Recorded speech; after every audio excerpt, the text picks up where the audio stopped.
Bukas na ang laban ni Filipino middleweight prospect na si Weljon Triggerman Mindoro kontra sa kanyang kalaban na taga-Colombia na si Dormedes Potes.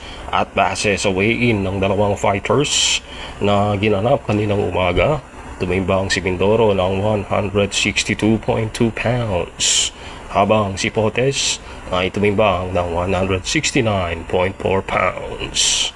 Pareho nag-overweight ang dalawang fighter sa middleweight limit na 160 pounds.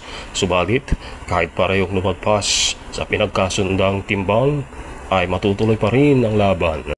Kaunti lang naman yung pagiging overweight ni Mindoro dahil 0.2 lang ito. Samantala sa kanyang kalaban si Potes ay masasabi natin na very unprofessional dahil ito ay tumibang na sumobra sa 160 pounds na may 9.4 na sumobra.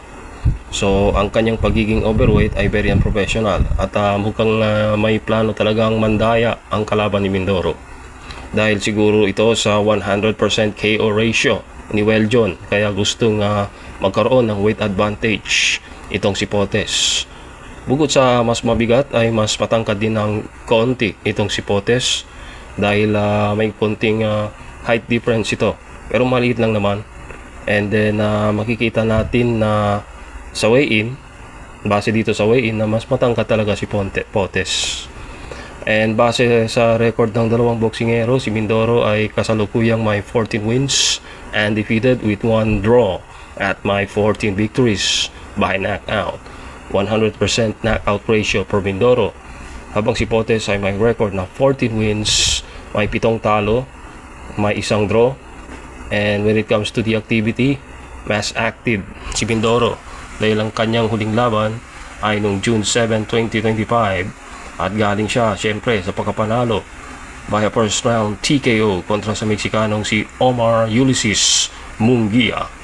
Habang si Potes ay huling lumaban noong June 29 noong nakarang taon pa at natalo ito by a first round knockout kontra sa middleweight prospect na si Yuri Cedeno ng Dominican Republic.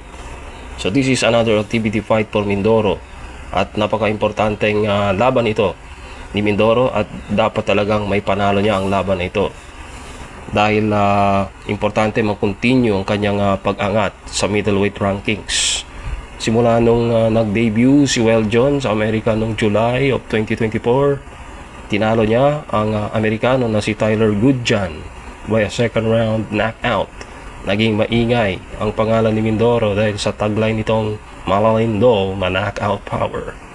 Dahil pagpatuloy ni Mindoro ang kanyang KO winning streak sa kanyang second fight sa US. Ito ay nung na-knockout niya ang Brazilian na si Lucas de Abreu sa loob lang ng 3 rounds at mas lalo pang nakuha ni Weljon ang atensyon ng US boxing scene sa kanyang last KO win kontra Munguia last June by a first round TKO victory. So ano kaya ang mangyayari bukas? May pagpatuloy kaya ni Triggerman ang kanyang winning ways at KO streak or makakakuha ng upset win si Potes? Malalaman natin yan bukas. Ang labanan Mindoro versus Potes ay 8 rounds sa middleweight division at gaganapin ito sa Plant City, Florida, USA at mapapanood natin ito ng libre sa YouTube, live na live sa Probox TV channel. Okay, that's all for now. Thanks for watching.